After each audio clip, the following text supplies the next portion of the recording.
G'day guys, welcome back to Mango Invest. In this video, we're going to break down all the dividends QYLD pay me every single month. They are a monthly paying dividend company, and they're just like JEPI, so they're a covered call ETF. So the reason why their dividend yield is so high is because with all the stock options and calls that they're actually able to sell, that's how they generate their income. So then they give that to their shareholders. So let's have a look at.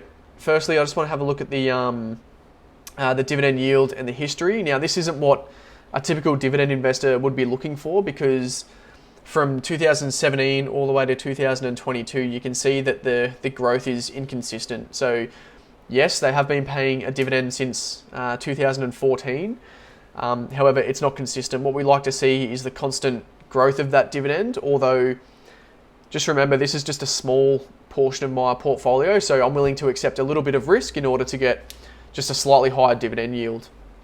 All right, so for the first 3 years, they've had a negative growth rate of minus 7%, and then the next year they've added 40% to their dividend. The next year it went back into the negative by 12%.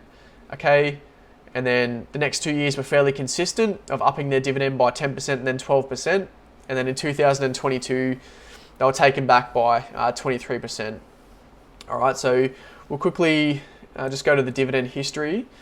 Now, let's just have a look at 2019. So they were paying, 22 cents per share, 17 cents per share, 23 cents, and then 18 cents. So as you can see there, as opposed to, companies like Coca-Cola and Macca's, SBHD, how they're very consistent and continuing to grow every single month. This is where it's dependent on how many covered calls they actually sell every single month to get their dividend up. So that's the reason why it's so inconsistent. But again, just remember, I wouldn't bet all your money on this company, but just be smart about it. Only allocate a small portion within your portfolio if you want to up your risk to get a little bit more of a higher percentage on your money there. So there you can see that they pay monthly. So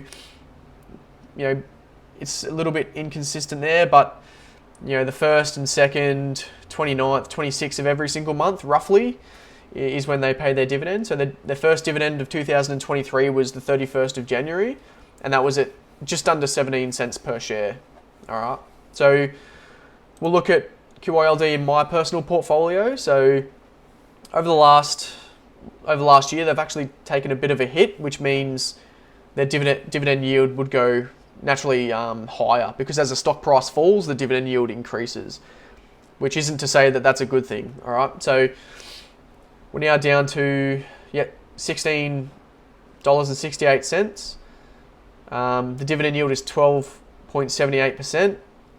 I've owned 500 shares within the company, and my average price is $16.79. So total equity within the company is $8,349. And I'm actually negative $53, which is, 0.64% of the portfolio, which, I don't really care too much about the fluctuation. It's all about the dividend yield.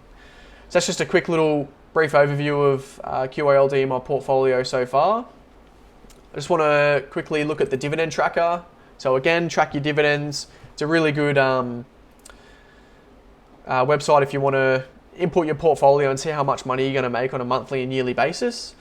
So here we go here. I've inputted all the data from stake, so 500 shares at an average price of 16.79.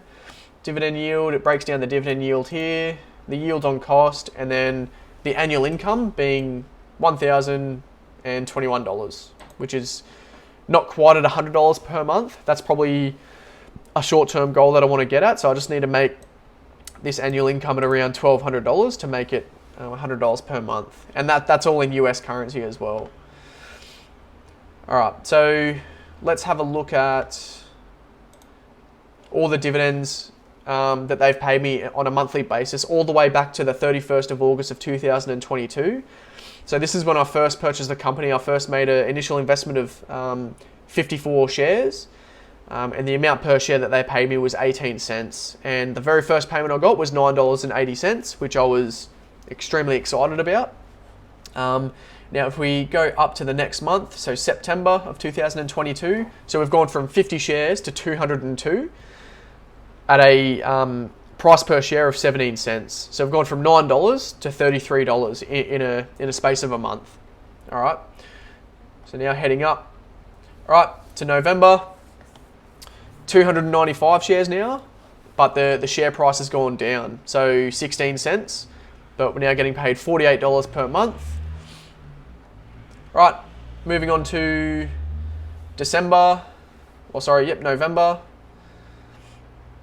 No, December. Yep, so 367 shares. So we've upped it like a fair amount. They're paying the same cents per share, and now I'm getting paid $60.55.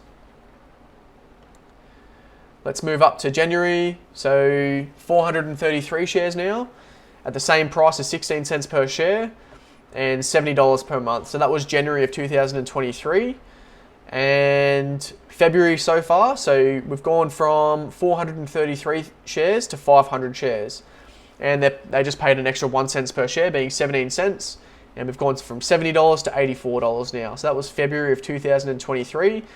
And we're just waiting for March. So I haven't added any more shares, but all the dividends from March will come out within, I'd say, on the 28th of this month. So wait out for that video. So that concludes all the monthly payments through QYLD and how much money they pay. If you like the content, make sure you subscribe and hit the thumbs up button. It really helps out the channel. And I'll catch you next time.